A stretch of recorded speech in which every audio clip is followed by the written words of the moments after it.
Jack Bailey is just a few weeks away from beginning his dream career as a forest ranger in the upstate New York town of Angel's Bend. Jenny Rudea, veterinarian in training, is madly in love with Jack and the animals she cares for. On the way home from her house one night, Jack takes an unanticipated detour to Hosner Lake. While there, he encounters something that raises the hair on the back of his neck. What's out there on the other side of the lake? Is it a shadow, a hunter, a wolf? Without a weapon or a flashlight, he's not about to stick around to find out. He hops on his bike and heads for the main road, where something leaps onto his back, causing the accident that steals his mobility, threatens his sanity.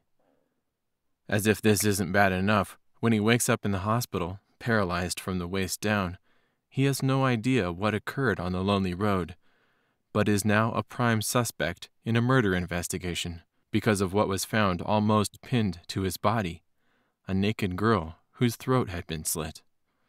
In his comatose state, Jack hears detectives interview Jenny at his bedside. He eventually regains consciousness and is transferred to a rehab where he hopes to recover the use of his legs. The police are searching for a serial killer because mutilated bodies have been piling up across the country, as well as in Angel's Bend. While Jack struggles with his physical injuries, he must also defend his innocence. Jack manages to slip in and out of the window of his room mysteriously, at will, even though he's in a wheelchair. The only one who notices his disappearing acts is his physical therapist, Rachel Huntress, who's almost as weird as the predicament Jack has found himself in. Jack's extraordinary abilities and hairy appearance don't seem to faze her at all. There are tense scenes which include violence and raw emotion in this werewolf whodunit. Who is the murderous werewolf? Jack? Or could it be his high school rival, Detective Don Delgado? It's anyone's guess. Along with mangled corpses, there are several possible suspects. This killer is not a part of the pack. He's a ruthless rogue. Werewolf is a stunningly intense chiller, with gripping internalization from Jack's and Jenny's point of view, packed with romance, suspense, twists and turns. This best-selling, unpredictable psychological thriller will have you on the edge of your seat from page 1 until the bittersweet conclusion.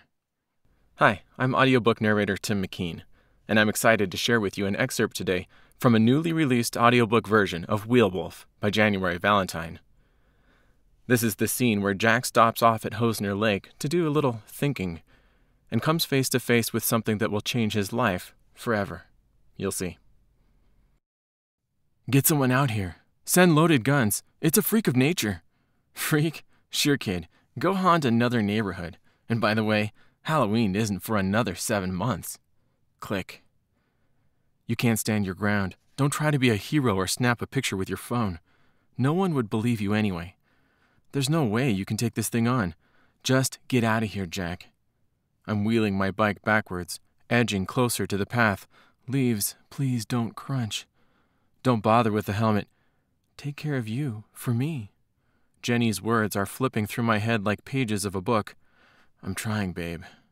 My reply is lost somewhere inside my head, battling with the blood pounding at my temples, the brain cells fighting for reason.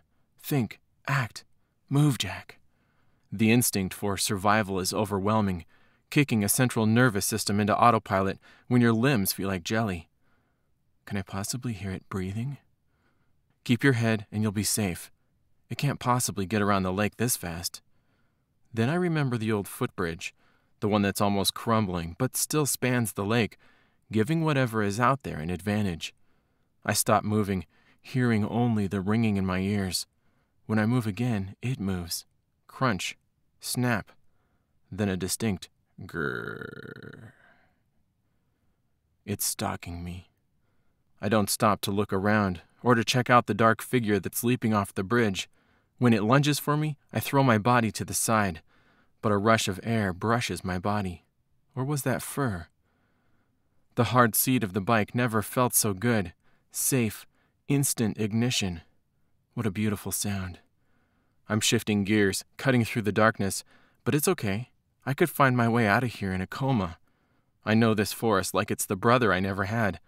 That's why I'm going to be a ranger. In 2 weeks, I'll be in uniform, patrolling the entire area. 5,852 square miles of woodlands, fields, mountains, and lakes. Watching over the environment, including our four-legged and flighty feathered friends. Maybe rescuing dumbass kids who invade the place at night, like I'm doing. The rutted path is crunching beneath my tires. Dirt's flying, so is my hair. Without a visor, the wind is stinging the hell out of my eyes.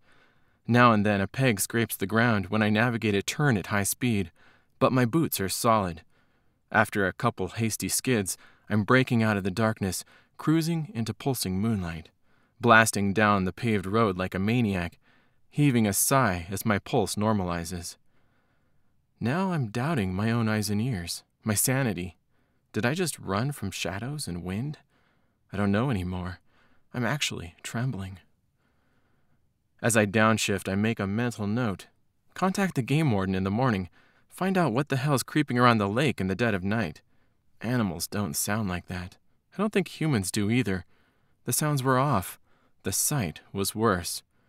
Eerie enough to throw me into panic. In my peripheral, trees whiz by like lines of wooden soldiers, stationary troops, alert defenders. Yeah, I'm losing it. I can't wait to get back to the house, barricade the door, pop open a nice cold Brooklyn summer ale, hop into the shower, bottle in hand, then into my bed with my cell phone and dial my girl. Should I tell Jenny where I've been? What went down? What, are you crazy? You'll never hear the end of it. If she knew you were riding helmless, she'd slash your tires. Or maybe glue the damn helmet to your head. You should know better, idiot. Jenny. My arms tighten around her. I can still feel her lips on mine. Then, out of nowhere, something, other than my jacket, is clinging to my back. There's a thud, a guttural groan, gurgling, moaning. Silence. Strange, I'm thinking as I'm airborne. I didn't see anything cross the road that I never took my eyes from. Well, maybe for a second to unhook my helmet from the handlebar. I'm trying to figure this out in the flashing instant of bone-shattering impact. Mine with the pavement. Then, I'm no longer thinking. To find out the rest, you'll have to get the book. Look for Werewolf by January Valentine, read by Tim McKean, at Audible, Amazon, and iTunes.